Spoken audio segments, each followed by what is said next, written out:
Tu as des difficultés financières et tu connais quelqu'un dans ton entourage qui a de l'argent et tu penses lui en demander.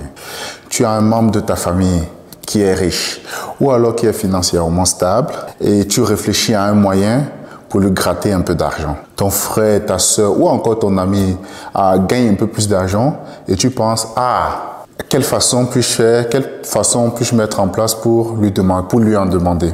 Dans cette vidéo, je vais t'expliquer pourquoi il ne faut jamais demander de l'argent à une personne riche. Bonjour, moi c'est Lapiemo, je suis freelance développeur logiciel, passionné par la lecture ou la connaissance de façon générale. J'ai une philosophie qui repose sur 4 piliers qui sont la santé, que je considérais ici comme le pilier central parce que à quoi ça sert d'avoir tout l'argent du monde et être en mauvaise santé ou encore être couché sur un lit d'hôpital. Ensuite, la connaissance.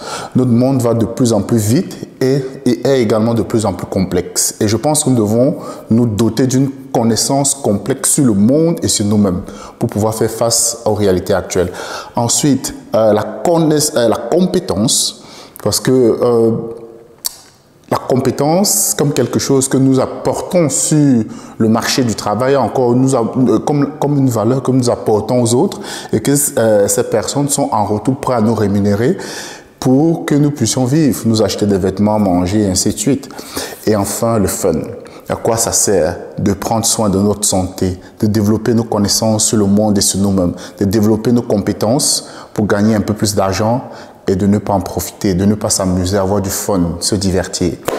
Donc, les 4 piliers sont la santé, la connaissance, la compétence et le fun.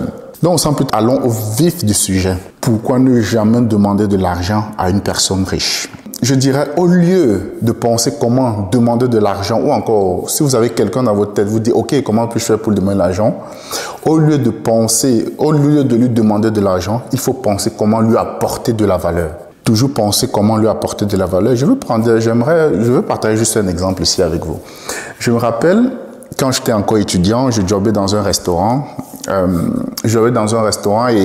en fait, c'était un ami qui m'avait parlé du restaurant. Lui jobbait déjà là, il m'avait appelé que voilà, le patron cherchait quelqu'un. Il m'avait appelé et puis je jobbais dans le restaurant.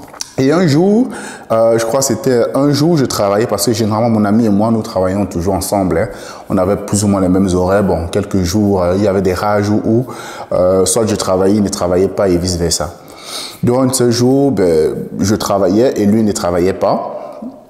Et le lendemain, il devait travailler et moi, je ne devais pas travailler. Donc, ce qui s'est passé, c'est que le jour où je travaillais, où il était absent, après avoir fait le service du midi, il y a le patron qui est arrivé. On a commencé à discuter. J'ai commencé à discuter avec le patron du restaurant. On commençait à discuter.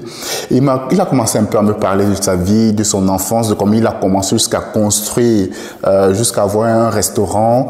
Et il a commencé à me parler du fait que voilà, les gens le persécutaient un peu de tous les côtés, de comment la concurrence avec d'autres restaurants, comment d'autres restaurateurs le persécutent et un certain nombre de choses.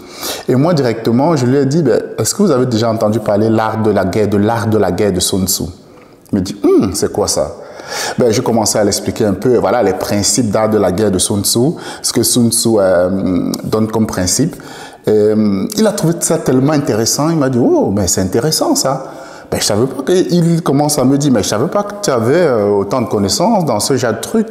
Je dis non, je suis juste passionné par la lecture. Et c'est l'une des choses, justement, je fais un petit parallèle. Et c'est l'une des choses que je trouvais super intéressante, c'est que quand on lit, en fait, on ne peut que gagner. Et ça nous rend beaucoup plus intéressants.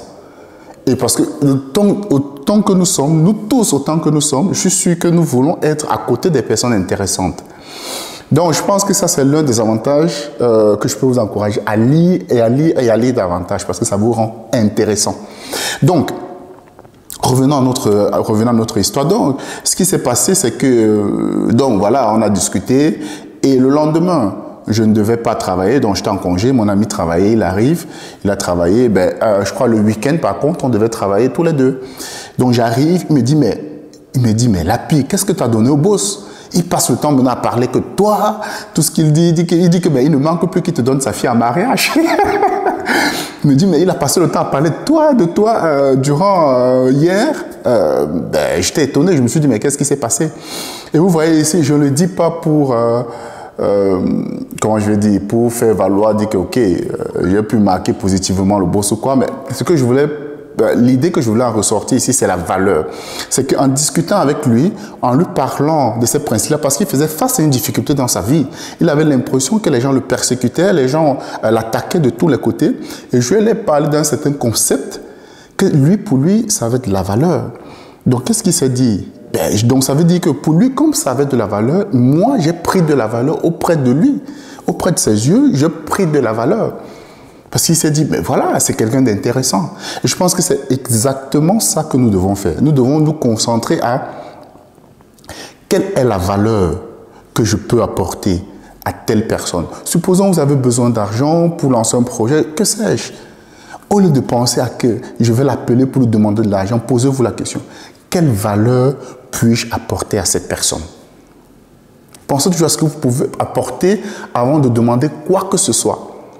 Et j'aime bien cette pensée. Je fais un tout petit parallèle ici, parce que j'aime bien cette citation de Robert Kiyosaki dans son livre hein, « Père riche, Père pauvre » qui dit que les pauvres n'ont pas besoin de plus d'argent. Les pauvres ont besoin d'éducation financière. Je pense que je vais même extrapoler un peu plus loin. Les pauvres n'ont pas besoin de plus d'argent. Les pauvres ont besoin d'éducation, de formation et de compétences. Parce qu'il faut apporter de la valeur, en fait. Et quand on apporte assez de valeur aux gens, à un moment, l'argent va suivre. À un moment, l'argent va suivre. Donc, et je dis toujours, généralement, si nous n'avons pas d'argent, nous avons du temps. Si quelqu'un n'a pas d'argent et il n'a pas de temps, ah ben là, c'est très grave. Hein. Je ne sais pas quoi, à ce moment-là, je ne sais pas trop ce que je peux dire. Si nous n'avons pas d'argent, généralement, nous avons du temps. Et il faut plutôt se concentrer à se poser la question de savoir comment puis-je faire pour apporter de la valeur avec le temps qui est à ma disposition. Quelle valeur je peux apporter? Donc, comme je le disais, hein, il faut plutôt penser à qu'est-ce que je peux, avant de demander quoi que ce soit, se dire, ok, qu'est-ce que je peux apporter avant? Parce que je pense que cette mentalité de toujours attendre et demander ce que les autres peuvent nous apporter, de ce que les autres peuvent faire pour nous, moi je pense que ça c'est une mentalité de pauvre. Moi je pense qu'il faut plutôt se demander qu'est-ce qu'on peut apporter aux autres? Quelle valeur peut-on apporter aux autres? Et si la valeur que nous apportons aux autres est super importante à leurs yeux, à un moment, et s'ils sont satisfaits, à un moment, l'argent suivra. Je vais prendre un autre exemple. Je connais un monsieur, je ne connais pas particulièrement, mais bon, je connais quelqu'un qui le connaît très bien. Je connais un monsieur, vous savez combien il gagne sa vie? Il envoie ses enfants à l'école juste parce qu'il est honnête. Ici, là, en fait, je vais principalement un peu m'adresser à ceux qui sont en Afrique, généralement. Vous ne pouvez pas imaginer à quel point des gens, par exemple, qui sont à l'extérieur de la diaspora, ils ont un amour fort avec le pays. Ils veulent faire des choses, ils veulent faire des projets. Mais ils ne peuvent pas être présents parce qu'ils travaillent tout le temps. Ils travaillent tout le temps, donc ils ne peuvent pas être présents tout le temps. Ils ont besoin de quelqu'un de confiance sur place. Vous ne savez pas à quel point des gens ont besoin de quelqu'un de confiance, à qui ils peuvent confier un certain nombre de choses et se dire que, ok, cette chose va être bien faite. Enfin, comme je disais, ce monsieur, comment est-ce qu'il gagne sa vie? Encore la plupart du temps. C'est que des gens le confient. À un moment, donc il y avait quelqu'un qui voulait construire sa maison au Cameroun. C'est un Camerounais qui était dans la diaspora, qui était hors du pays, qui voulait construire sa maison. Lui, il a confié la construction de sa maison à un membre de sa famille et vous connaissez très bien la suite. Hein. Voilà, les choses ne se passent pas comme il faut. Et il est tombé sur ce monsieur lui a proposé, voilà, je ne sais pas par comment, par quel intermédiaire il est tombé sur ce monsieur. Ce monsieur s'est occupé de la construction et de la finition de sa maison. Et de façon honnête et claire. Et celui de la diaspora était tellement content que voilà, il l'a recommandé à quelqu'un d'autre qui construisait sa maison au pays. Et à chaque fois qu'il a recommandé, et comme il était honnête, il faisait les choses comme il faut, bien, à chaque fois, il avait un pourcentage dans ce qu'il faisait. Il avait voilà, il était rémunéré. Parce qu'il apportait une certaine valeur à ces personnes-là. Et parce qu'il leur apportait de la valeur, il y avait de la valeur. Pour eux, la valeur est différente en fonction des personnes, et ça c'est clair. La valeur qu'il leur a apportée, c'est quoi?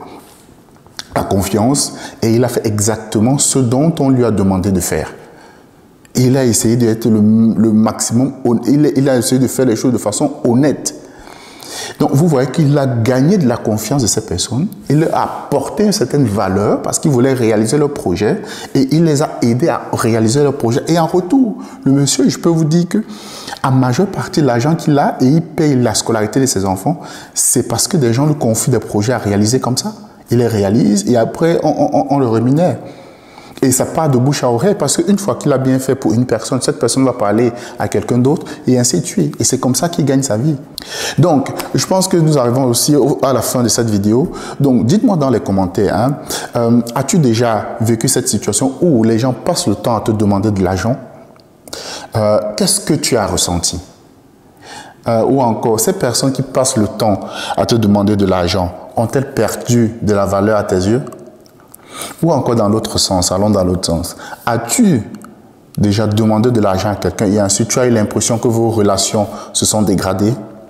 Donc, faites-moi le savoir dans les commentaires. Merci d'avoir regardé cette vidéo. Moi, c'est Lapiemo et rendez-vous pour une prochaine vidéo. Bye bye.